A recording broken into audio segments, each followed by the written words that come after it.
जय मां दक्षिणेश्वरी काली। आप सभी लोगों के मन में कभी जिज्ञासा होती होगी, प्रश्न उठता होगा, कभी विचार आता होगा कि ये इतनी पूजा पाठ करते हैं, भक्ति करते हैं, दान पुण्य करते हैं, फिर भी परेशान क्यों रहते हैं। ऐसा प्रश्न प्राय 90%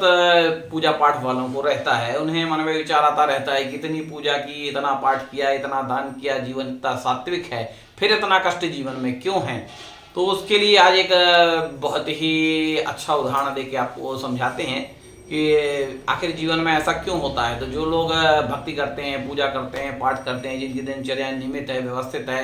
शास्त्रज्ञ हैं, वेदज्ञ हैं और गुरु आज्ञा पालन कर रहे हैं, और जो किसी भी प्रकार से कोई अवगुण में अवलिप्त नहीं है, तो वो लोग क्यों परेशान रहते हैं। तो उन्हें इस बात में दूसरे को देख के तो जरूर द्वेष होता है कि वो दूसरा जो है तो पूजा नहीं कर रहा, पाठ नहीं कर रहा, जीवन उसका सुखी है, उसके जीवन में कोई कलेश नहीं है।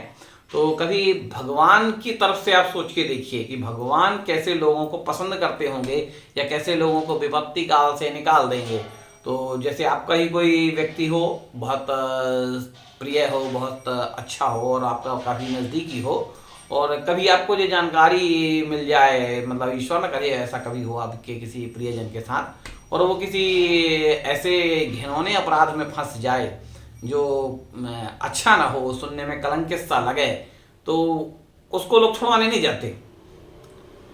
उससे कोई मिलने नहीं जाता, क्योंकि अब लग गया भैया ये तो अब बलात्कार केस में भर्ती हो गया या चोरी में चला गया, तो लोग उससे जेल जाने में कतराने लगते हैं कि अरे भैया वहाँ कौन मिलने जाए, हम भी कलंकित हो जाएंगे, हम कौन मुँह लेके जाएं इसके पास। तो वही कभी किसी के अगर सामान चोरी हो जाए तो थाने जाने वाले 10 तैयार हो जाते हैं, और उसने चोरी कर ली है आपके साथी ने, तो आप उसे छुड़वाना भी नहीं चाहते, जबकि वो आपके बचपन का मित्र था। ऐसे कई बड़े बड़े अधिकारियों का, नेताओं का, और कई व्यक्तिगत मैंने ऐसे लोगों को देखा जो प्रभावशाली लोगों के संपर्क में रहे हैं, बहुत घनिष्ठ रहे हैं या उनके बहुत करीबी रहे हैं रिश्तेदार, तो भी लोग उनको छुड़ाने नहीं आए, क्योंकि अपने स्वयं के यश को बचाने के लिए, उस कलंक को न लग जाए, उसके दोष इतने खराब थे कि वह अपने जीवन में न आ जाए, इसलिए लोग उनसे दूरी करते हैं। और फिर अगर कोई दूसरा व्यक्ति हो जो कहीं गंदगी में गिर जाए, नाले में गिर जाए, तो लोग ऐसे लोगों से बचना चाहते हैं। ऐसे कोई व्यक्ति हो जो विभत्स हो, जिसका आचरण सही ना हो, जो कलंकित हो, ऐसे लोगों के साथ कोई रहना नहीं चाहता। तो भगवान भी ऐसे लोगों से बचना चाहते हैं कि आप पूजा कर रहे हैं, पाठ कर रहे हैं, भक्ति कर रहे हैं, दान पुण्य कर रहे हैं, चलो तो आपने ओढ़ रखा है भगवान का, पर भगवान के होने के बाद जब आप कोई गलत काम करते हैं तो फिर आप कहीं फंस जाते हैं, तो भगवान उस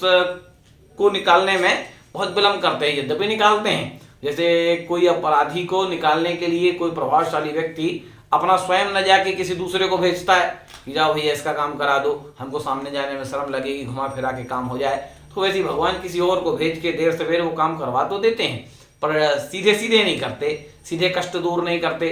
तो एक और थोड़ा सा भाषा उसकी अच्छी न लगे किसी को भले, पर एक बहुत अच्छा उदाहरण है कि मान लो आपके सामने कोई थाल आ जाए, उस थाल में तरह तरह के व्यंजन रखे हों,